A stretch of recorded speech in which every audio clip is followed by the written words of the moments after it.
여러분 국정원이요. 국정원이 많은 사람들이 반공, 뭐 간첩 이렇게 생각을 하잖아요. 체제 위험, 사상, 불순한 놈들 잡는데 이렇게들 많이 생각을 하던데 원래 정보기관의 여러분 기본적인 게 그 나라의 경제에서 이 산업 스파이 있죠.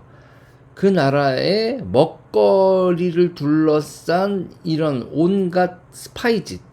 그 여러분 스파이짓은요 기본적으로 그 돈벌이와 관련된 일명 우리가 이제 가치 사슬 체계라고 얘기하잖아요. 그러니까 이게 그 영국이 인도 들어가서 이제 거기 식민지 이렇게 개척하고 할 때부터요. 식민지 쟁탈전이잖아요. 이렇게 만든 영국하고 프랑스하고 영국 그 인도에서도 서로 전쟁하고 그래서 배신하고 포섭하고 그러잖아요. 그래서 이제 이 정보전이라는 것 자체가 우리는 공산주의랑 싸우는 거 이렇게만 생각하지만 영국과 프랑스가 싸웠을 때 주로 뭐로 싸웠겠어요? 그 나라의 그 누구를 포섭했고 그 나라 정치를 어떻게 하고 우리가 이제 러시아하고 일본하고 우리나라가 아간파천 벌어지고 막 그랬을 때 러시아하고 일본하고 그리고 청일 전쟁 났을 때 일본하고 또 청나라하고 서로 정보전하고 스파이 보내고 그런 거 아니겠습니까? 그런 게 이제 정보기관의 가장 기본적인 겁니다. 그러니까 우리는 북한하고 우리 사이만으로 한정해서 보는데 이제 우리가 산업국가가 되고 나서 보면은 그 우리나라의 핵심적인 가치, 돈벌이 되고 핵심 인력 이런 것들을 빼가기 위한 전쟁 이런 거죠. 그러니까 그런데 이제 그런 시기 우리가 이제 어느 정도로 이제 아무것도 먹고 뺏어갈 게 없는 나라에서 산업이 생기고 뭐하는 그리고 이제 우리의 산업을 강탈하려고 하는 중국이라는 세력이 생겼을 때 우리의 국정원이 그냥 해체를 당했죠.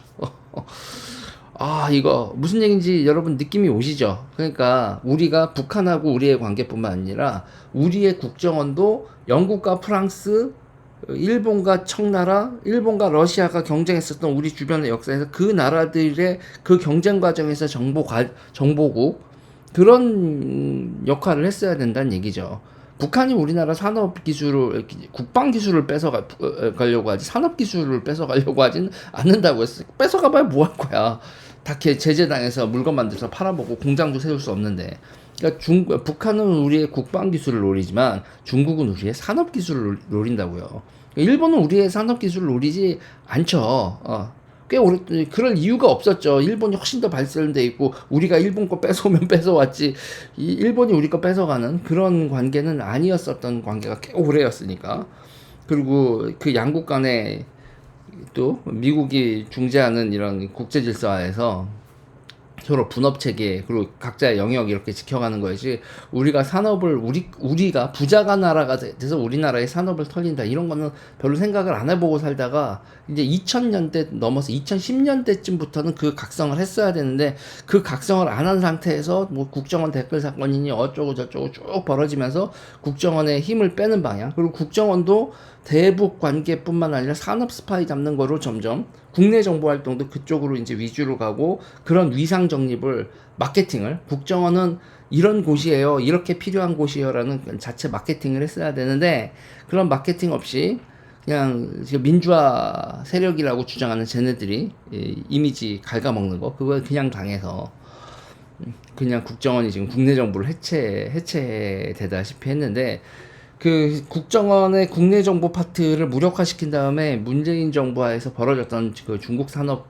스파이 실태가 어느 정도냐면 그러니까 기본적으로 뭐겠어요, 여러분? 헤드헌팅이죠, 헤드헌팅. 기술이라는 걸 뭐 설계도 같은 걸 빼가는 방법도 있고 공장에 이제 설계도 같은 거 이런 거 다 이제 빼가는 방법도 있겠지만 사람을 빼가는 게 이제 제일 크죠. 헤드헌팅 하는 게 제일 큰데 그 헤드헌팅 자체가 얘가 합법이잖아요. 헤드헌팅 자체는. 근데 그 헤드헌팅 과정에서 우리가 규제를 해야죠. 무슨 그 기술을 가지고 있거나 그런 사람들은 중국 취업을 제한한다거나 이런 게 있어야 되는데 그 대만 같은 데서는 하거든요. 중국의 취업 제한. 근데 우리는 그런 취업 제한 조치 같은 것도 제대로 안 한 상태에서 쑥쑥 뺏겨 나갔죠.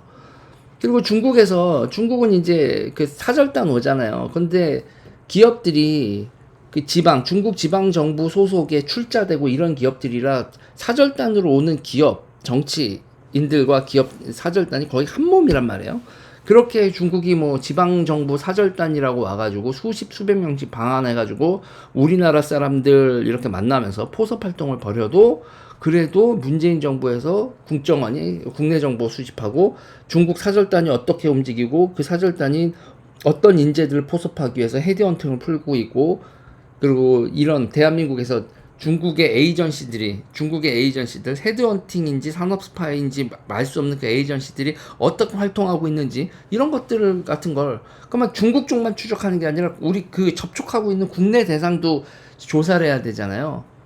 당신 중국 사람들 만났는데 무슨 얘기를 했어? 그리고 이 사람이 이렇게 동선이 어떻게 되고 이 사람이 동료들을 묻고 있어서 이 이제 통째로 이렇게 하고 있는 거에 대해서 우리 쪽을 중국 쪽도 이건 조사하기도 어렵잖아요.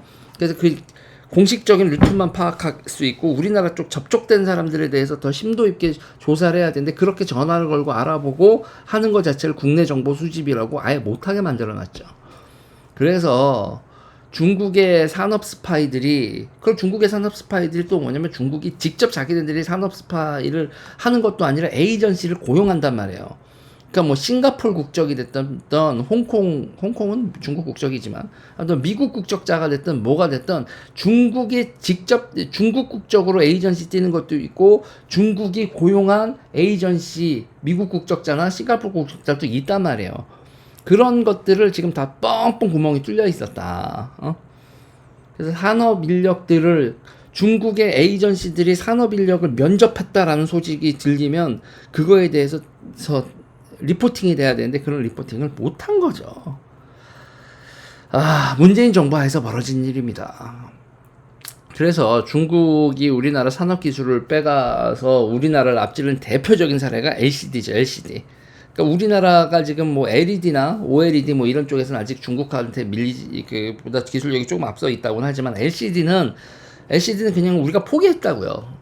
그 LCD가 이제 지나간 기술 아니야 싶어도 이런 조그만데 각종 이런 기기들 조그만 소형 그 디스플레이어는 LCD 아직도 가성비 좋아서 많이 쓰는데 그걸 그냥 중국이 먹어버렸죠. 우리나라가 밀려버린.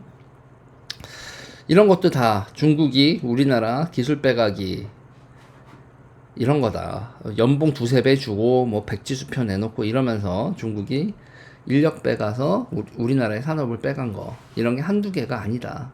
그 과정에서 국정원이 해체당했었고 문재인 정부가 국정원을 해체한 게 뭐 민주화 어쩌고 저쩌고 이렇게 얘기를 했지만 결국은 그 결과적으로 중국한테 앞문을 열어준 결과가 나왔다. 이건 뒷문도 아니고 앞문을 열어준 거죠. 문재인 진짜 매국노입니다.